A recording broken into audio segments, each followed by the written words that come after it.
ಇವತ್ತು ನಮ್ಮ ಚಿತ್ರರಂಗದ ರಂಗಭೂಮಿಯ ಕಿರುತೆರೆಯ ಒಬ್ಬ ಹಿರಿಯ ನಟರು ದೈವಾಧೀನರಾಗಿದ್ದಾರೆ.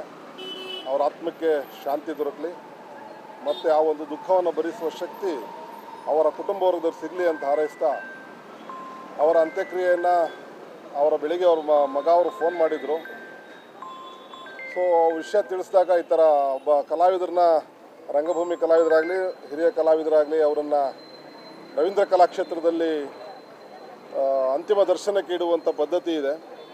ಸೊ ಅದನ್ನು ಇಡಬೇಕು ಅಂತ ಅವರ ಮನೆಯವ್ರ ಹತ್ರ ಕೇಳಿದಾಗ ಪಾಪ ಅವರು ಇಲ್ಲ ಆಗಲ್ಲ, ನಮಗೆ ಅಷ್ಟೊಂದು ಫೆಸಿಲಿಟೀಸ್ ಇಲ್ಲ ಹೋಗೋದಕ್ಕೆ ಅಂತ ಹೇಳಿದಾಗ ನನಗೂ ಏನು ಮಾಡಬೇಕು ಅಂತ ಗೊತ್ತಾಗಲಿಲ್ಲ. ಏನೋ ಅವರ ಪದ್ಧತಿ ಇರ್ಬೋದು, ಸುಮ್ಮನೆ ಅದು. ಆಮೇಲೆ ಸರ್ಕಾರದ ಜೊತೆ ಮಾತಾಡಿ ನೇರವಾಗಿ ಶಿವರಾಜ್ ತಂಗಡಿಯವರಿಗೇ ಮಾತಾಡಿದಾಗ ಅವರು ಅವರ PS ನಂಬರ್ ಕೊಟ್ಟರು. PS ನಂಬರ್ ಅವ್ರ ಹತ್ರ ಮಾತಾಡಿದಾಗ ಅವರು ಆಯಿತು, ನಾವು ಪರ್ಮಿಷನ್ ಕೊಡ್ತೀವಿ, ನೀವು ಅಲ್ಲಿ ಅಂತಿಮ ದರ್ಶನಕ್ಕೆ ಇಡ್ಬೋದು ಅಂತ ಹೇಳಿದ್ರು.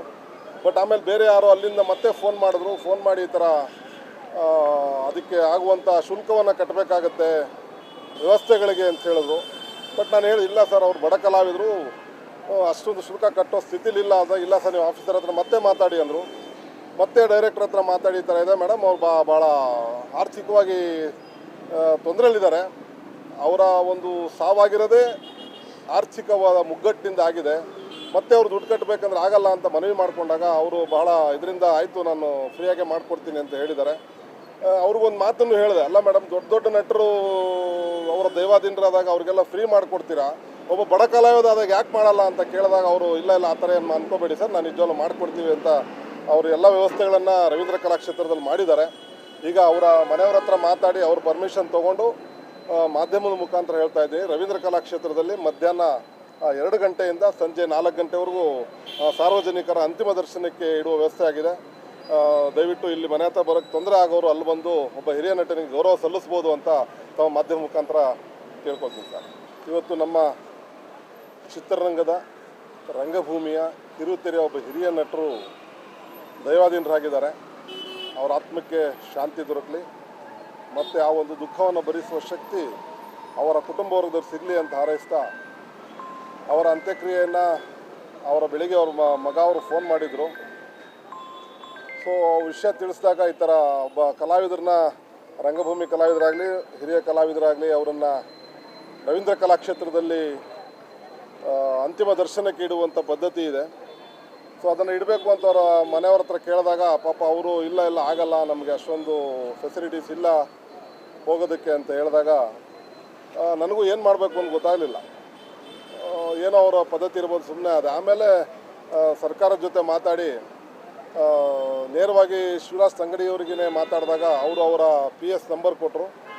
PS ನಂಬರ್ ಅವ್ರ ಹತ್ರ ಮಾತಾಡಿದಾಗ ಅವರು ಆಯಿತು, ನಾವು ಪರ್ಮಿಷನ್ ಕೊಡ್ತೀವಿ, ನೀವು ಅಲ್ಲಿ ಅಂತಿಮ ದರ್ಶನಕ್ಕೆ ಇಡ್ಬೋದು ಅಂತ ಹೇಳಿದ್ರು. ಬಟ್ ಆಮೇಲೆ ಬೇರೆ ಯಾರೋ ಅಲ್ಲಿಂದ ಮತ್ತೆ ಫೋನ್ ಮಾಡಿದ್ರು. ಫೋನ್ ಮಾಡಿ ಈ ಥರ ಅದಕ್ಕೆ ಆಗುವಂಥ ಶುಲ್ಕವನ್ನು ಕಟ್ಟಬೇಕಾಗತ್ತೆ ವ್ಯವಸ್ಥೆಗಳಿಗೆ ಅಂತ ಹೇಳಿದ್ರು. ಬಟ್ ನಾನು ಹೇಳಿ, ಇಲ್ಲ ಸರ್, ಅವ್ರು ಬಡ ಕಲಾವಿದರು, ಅಷ್ಟೊಂದು ಶುಲ್ಕ ಕಟ್ಟೋ ಸ್ಥಿತಿಲಿಲ್ಲ. ಇಲ್ಲ ಸರ್, ನೀವು ಆಫೀಸರ್ ಹತ್ರ ಮತ್ತೆ ಮಾತಾಡಿ ಅಂದರು. ಮತ್ತೆ ಡೈರೆಕ್ಟರ್ ಹತ್ರ ಮಾತಾಡಿ ಈ ಥರ ಇದೆ ಮೇಡಮ್, ಅವ್ರು ಭಾಳ ಆರ್ಥಿಕವಾಗಿ ತೊಂದರೆಯಲ್ಲಿದ್ದಾರೆ. ಅವರ ಒಂದು ಸಾವಾಗಿರೋದೇ ಆರ್ಥಿಕವಾದ ಮುಗ್ಗಟ್ಟಿನಿಂದ ಆಗಿದೆ. ಮತ್ತೆ ಅವ್ರು ದುಡ್ಡು ಕಟ್ಟಬೇಕಂದ್ರೆ ಆಗಲ್ಲ ಅಂತ ಮನವಿ ಮಾಡಿಕೊಂಡಾಗ ಅವರು ಬಹಳ ಇದರಿಂದ ಆಯಿತು, ನಾನು ಫ್ರೀಯಾಗೆ ಮಾಡಿಕೊಡ್ತೀನಿ ಅಂತ ಹೇಳಿದ್ದಾರೆ.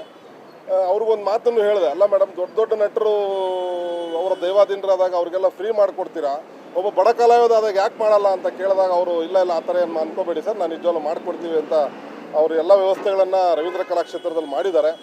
ಈಗ ಅವರ ಮನೆಯವ್ರ ಹತ್ರ ಮಾತಾಡಿ ಅವ್ರ ಪರ್ಮಿಷನ್ ತೊಗೊಂಡು ಮಾಧ್ಯಮದ ಮುಖಾಂತರ ಹೇಳ್ತಾ ಇದ್ದೀನಿ, ರವೀಂದ್ರ ಕಲಾಕ್ಷೇತ್ರದಲ್ಲಿ ಮಧ್ಯಾಹ್ನ 2 ಗಂಟೆಯಿಂದ ಸಂಜೆ 4 ಗಂಟೆವರೆಗೂ ಸಾರ್ವಜನಿಕರ ಅಂತಿಮ ದರ್ಶನಕ್ಕೆ ಇಡುವ ವ್ಯವಸ್ಥೆ ಆಗಿದೆ. ದಯವಿಟ್ಟು ಇಲ್ಲಿ ಮನೆ ಹತ್ರ ಬರೋಕ್ಕೆ ತೊಂದರೆ ಆಗೋರು ಅಲ್ಲಿ ಬಂದು ಒಬ್ಬ ಹಿರಿಯ ನಟನಿಗೆ ಗೌರವ ಸಲ್ಲಿಸ್ಬೋದು ಅಂತ ತಾವು ಮಾಧ್ಯಮ ಮುಖಾಂತರ ಕೇಳ್ಕೊಳ್ತೀನಿ ಸರ್. ಇವತ್ತು ನಮ್ಮ ಚಿತ್ರರಂಗದ ರಂಗಭೂಮಿಯ ಕಿರುತೆರೆಯ ಒಬ್ಬ ಹಿರಿಯ ನಟರು ದೈವಾಧೀನರಾಗಿದ್ದಾರೆ. ಅವರ ಆತ್ಮಕ್ಕೆ ಶಾಂತಿ ದೊರಕಲಿ ಮತ್ತು ಆ ಒಂದು ದುಃಖವನ್ನು ಭರಿಸುವ ಶಕ್ತಿ ಅವರ ಕುಟುಂಬ ವರ್ಗದವ್ರು ಸಿಗಲಿ ಅಂತ ಹಾರೈಸ್ತಾ, ಅವರ ಅಂತ್ಯಕ್ರಿಯೆಯನ್ನು ಬೆಳಿಗ್ಗೆ ಅವ್ರ ಮಗ ಅವರು ಫೋನ್ ಮಾಡಿದರು. ಸೊ ವಿಷಯ ತಿಳಿಸಿದಾಗ ಈ ಥರ ಒಬ್ಬ ಕಲಾವಿದರನ್ನ, ರಂಗಭೂಮಿ ಕಲಾವಿದರಾಗಲಿ ಹಿರಿಯ ಕಲಾವಿದರಾಗಲಿ, ಅವರನ್ನು ರವೀಂದ್ರ ಕಲಾಕ್ಷೇತ್ರದಲ್ಲಿ ಅಂತಿಮ ದರ್ಶನಕ್ಕೆ ಇಡುವಂಥ ಪದ್ಧತಿ ಇದೆ. ಸೊ ಅದನ್ನು ಇಡಬೇಕು ಅಂತ ಅವರ ಮನೆಯವ್ರ ಹತ್ರ ಕೇಳಿದಾಗ ಪಾಪ ಅವರು ಇಲ್ಲ ಆಗಲ್ಲ, ನಮಗೆ ಅಷ್ಟೊಂದು ಫೆಸಿಲಿಟೀಸ್ ಇಲ್ಲ ಹೋಗೋದಕ್ಕೆ ಅಂತ ಹೇಳಿದಾಗ ನನಗೂ ಏನು ಮಾಡಬೇಕು ಅಂತ ಗೊತ್ತಾಗಲಿಲ್ಲ. ಏನೋ ಅವರ ಪದ್ಧತಿ ಇರ್ಬೋದು, ಸುಮ್ಮನೆ ಅದೇ. ಆಮೇಲೆ ಸರ್ಕಾರದ ಜೊತೆ ಮಾತಾಡಿ ನೇರವಾಗಿ ಶಿವರಾಜ್ ತಂಗಡಿಯವರಿಗೇ ಮಾತಾಡಿದಾಗ ಅವರು ಅವರ PS ನಂಬರ್ ಕೊಟ್ಟರು. PS ನಂಬರ್ ಅವ್ರ ಹತ್ರ ಮಾತಾಡಿದಾಗ ಅವರು ಆಯಿತು, ನಾವು ಪರ್ಮಿಷನ್ ಕೊಡ್ತೀವಿ, ನೀವು ಅಲ್ಲಿ ಅಂತಿಮ ದರ್ಶನಕ್ಕೆ ಇಡ್ಬೋದು ಅಂತ ಹೇಳಿದ್ರು. ಬಟ್ ಆಮೇಲೆ ಬೇರೆ ಯಾರೋ ಅಲ್ಲಿಂದ ಮತ್ತೆ ಫೋನ್ ಮಾಡಿದ್ರು. ಫೋನ್ ಮಾಡಿ ಈ ಥರ ಅದಕ್ಕೆ ಆಗುವಂಥ ಶುಲ್ಕವನ್ನು ಕಟ್ಟಬೇಕಾಗತ್ತೆ ವ್ಯವಸ್ಥೆಗಳಿಗೆ ಅಂತ ಹೇಳಿದ್ರು. ಬಟ್ ನಾನು ಇಲ್ಲ ಸರ್, ಅವ್ರು ಬಡ ಕಲಾವಿದರು, ಅಷ್ಟೊಂದು ಶುಲ್ಕ ಕಟ್ಟೋ ಸ್ಥಿತಿಲಿಲ್ಲ. ಇಲ್ಲ ಸರ್, ನೀವು ಆಫೀಸರ್ ಹತ್ರ ಮತ್ತೆ ಮಾತಾಡಿ ಅಂದರು. ಮತ್ತೆ ಡೈರೆಕ್ಟರ್ ಹತ್ರ ಮಾತಾಡಿ ಈ ಥರ ಇದೆ ಮೇಡಮ್, ಅವ್ರು ಭಾಳ ಆರ್ಥಿಕವಾಗಿ ತೊಂದರೆಯಲ್ಲಿದ್ದಾರೆ. ಅವರ ಒಂದು ಸಾವಾಗಿರೋದೇ ಆರ್ಥಿಕವಾದ ಮುಗ್ಗಟ್ಟಿನಿಂದ ಆಗಿದೆ. ಮತ್ತೆ ಅವ್ರು ದುಡ್ಡು ಕಟ್ಟಬೇಕಂದ್ರೆ ಆಗಲ್ಲ ಅಂತ ಮನವಿ ಮಾಡಿಕೊಂಡಾಗ ಅವರು ಭಾಳ ಇದರಿಂದ ಆಯಿತು, ನಾನು ಫ್ರೀಯಾಗೆ ಮಾಡಿಕೊಡ್ತೀನಿ ಅಂತ ಹೇಳಿದ್ದಾರೆ. ಅವ್ರಿಗೊಂದು ಮಾತನ್ನು ಹೇಳಿದೆ, ಅಲ್ಲ ಮೇಡಮ್, ದೊಡ್ಡ ನಟರು ಅವರ ದೈವಾಧೀನರಾದಾಗ ಅವ್ರಿಗೆಲ್ಲ ಫ್ರೀ ಮಾಡಿಕೊಡ್ತೀರಾ, ಒಬ್ಬ ಬಡ ಕಲಾವಿದ ಆದಾಗ ಯಾಕೆ ಮಾಡಲ್ಲ ಅಂತ ಕೇಳಿದಾಗ ಅವರು ಇಲ್ಲ ಆ ಥರ ಏನು ಅನ್ಕೋಬೇಡಿ ಸರ್, ನಾನು ನಿಜವಾಗ್ಲೂ ಮಾಡಿಕೊಡ್ತೀವಿ ಅಂತ ಅವರು ಎಲ್ಲ ವ್ಯವಸ್ಥೆಗಳನ್ನು ರವೀಂದ್ರ ಕಲಾಕ್ಷೇತ್ರದಲ್ಲಿ ಮಾಡಿದ್ದಾರೆ.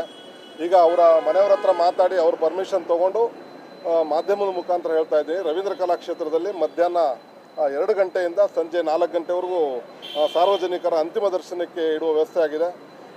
ದಯವಿಟ್ಟು ಇಲ್ಲಿ ಮನೆ ಹತ್ರ ಬರೋಕ್ಕೆ ತೊಂದರೆ ಆಗೋರು ಅಲ್ಲಿ ಬಂದು ಒಬ್ಬ ಹಿರಿಯ ನಟನಿಗೆ ಗೌರವ ಸಲ್ಲಿಸ್ಬೋದು ಅಂತ ತಾವು ಮಾಧ್ಯಮ ಮುಖಾಂತರ ಕೇಳ್ಕೊಳ್ತೀನಿ ಸರ್. ಇವತ್ತು ನಮ್ಮ ಚಿತ್ರರಂಗದ ರಂಗಭೂಮಿಯ ಕಿರುತೆರೆಯ ಒಬ್ಬ ಹಿರಿಯ ನಟರು ದೈವಾಧೀನರಾಗಿದ್ದಾರೆ. ಅವರ ಆತ್ಮಕ್ಕೆ ಶಾಂತಿ ದೊರಕಲಿ ಮತ್ತು ಆ ಒಂದು ದುಃಖವನ್ನು ಭರಿಸುವ ಶಕ್ತಿ ಅವರ ಕುಟುಂಬ ವರ್ಗದವ್ರು ಸಿಗಲಿ ಅಂತ ಹಾರೈಸ್ತಾ, ಅವರ ಅಂತ್ಯಕ್ರಿಯೆಯನ್ನು ಬೆಳಿಗ್ಗೆ ಅವ್ರ ಮಗ ಅವರು ಫೋನ್ ಮಾಡಿದರು.